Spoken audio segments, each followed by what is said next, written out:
Hi, this is Gabe from FluentForever.com.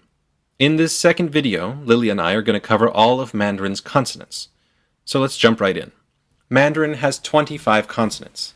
16 of them are going to be relatively familiar sounds from English, and 9 of them are going to be pretty new. We'll start with the ones that are really the same between Mandarin and English. There's as in Mandarin's mian, or English's me. There's as in Mandarin's 闹钟, or English's now. There's f as in Mandarin's fan, or English's fawn.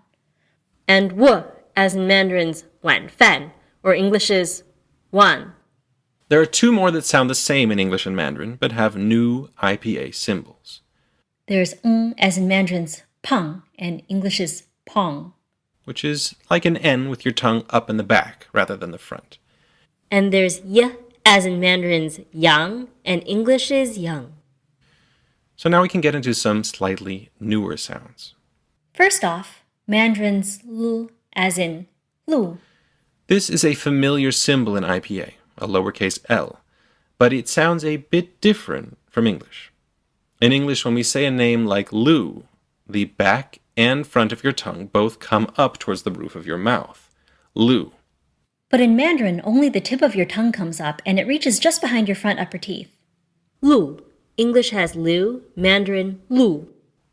Next comes Mandarin's S. S as in sai. It shows up in IPA as a lowercase s, which is the same symbol that we use in English for words like sigh.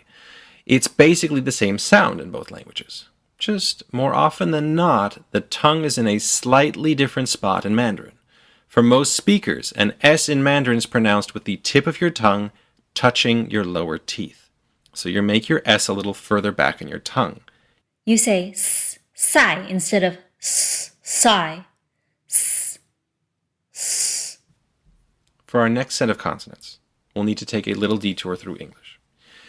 In English, when you say the letters P, T, and K, you make a big puff of air after the beginning of those consonants and before the next sound in the word. You can feel that puff if you put your hand in front of your mouth and say tie, park, and core. That puff shows up in IPA as a little superscript H, like this. If you were, for instance, Italian, you wouldn't make that puff of air at all. You'd say tai, park, and cor, and you wouldn't feel much air on your hand. Now, English uses this puff of air, technically known as aspiration, in all situations except one, when those 3 consonants come after the letter S. So in the words sty, spark, and score, there's no puff. These are unaspirated consonants. And while it's extremely rare in English that we need to tell the difference between unaspirated consonants and aspirated consonants, it does show up occasionally. And we actually can hear it naturally without needing to do any sort of specialized ear training. It's how we tell the difference between, say, Scarlett's tie and Scarlett's sty. And to throw one more sound into the mix, it's also how we tell the difference between Scarlett's sty and Scarlett's die. For P, we can differentiate Spots Park, Spots Spark, and Spots Bark. And for K, we can differentiate Sports Core, Sports Score, and Sports Gore. I'm harping on this in such detail because Mandarin has 12 consonants that feature aspiration, or the lack of it, as one of their main features.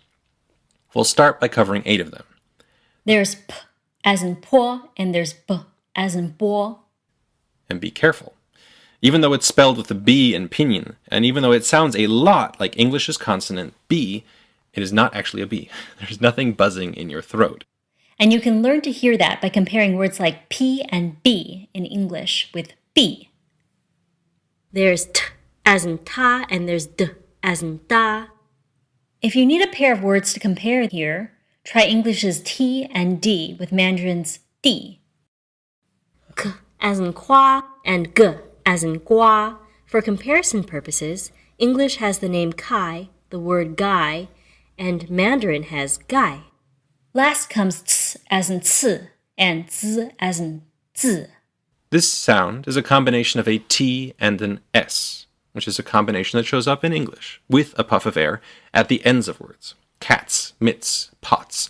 It shows up only rarely in other places. You'll see it in some loan words like pizza and tsunami. It's a little tricky to find a good way to compare these words. But you can try these. o zai, o zai, and o zai. At this point, we can start talking about really new sounds in Mandarin. But first off, let's deal with a couple of consonants that sound something like English's sh, as in show. First, there's sh, as in show. English has show, Mandarin, show. And you can hear that in Mandarin, the pitch of the consonant drops a bit. Sh goes to sh. To do that, you can take the rounded tongue position of English's sh and flatten it out. Sh, show, show. You can attach a T to this sound as well in the exact same flattened out tongue position. And you'll get chou, or if you drop the aspiration, zhou. So that gives you shou, chou, and zhou. You can also do the reverse. Instead of dropping the pitch of English's sh down to sh, in Mandarin, you can also raise the pitch from English's sh up to sh. You do this by rounding your tongue even more towards the roof of your mouth and keeping your tongue tip touching your lower teeth. So English has sh and Mandarin has sh, she. And just like last time, you can attach a T, again in that same tongue-rounded position. That gives you qi, or if you drop the aspiration, ji. So altogether you have shi, qi, and ji. And with those out of the way, we only have a few consonants left. First, let's talk about yu as in yuan. This sound is basically a combination of a y and a w. You raise your tongue in the middle to make a y sound, and at the same time, you round your lips as if you were going to pronounce a w. W. Yu, yuan. Next, we'll look at h as in hen. To make this sound, bring your tongue up near where you'd say k, but instead of touching your soft palate with the back of your tongue, k, k, k, just get close to the soft palate and let air squeeze by. That gives you hen. Our very last sound is Mandarin's R. R as in ru. If you compare Mandarin and English, you'll find that the R's are really quite different. In English, the R is made using the back and front of the tongue. The back of the tongue bunches up and the front tips up slightly towards your hard palate. Ru.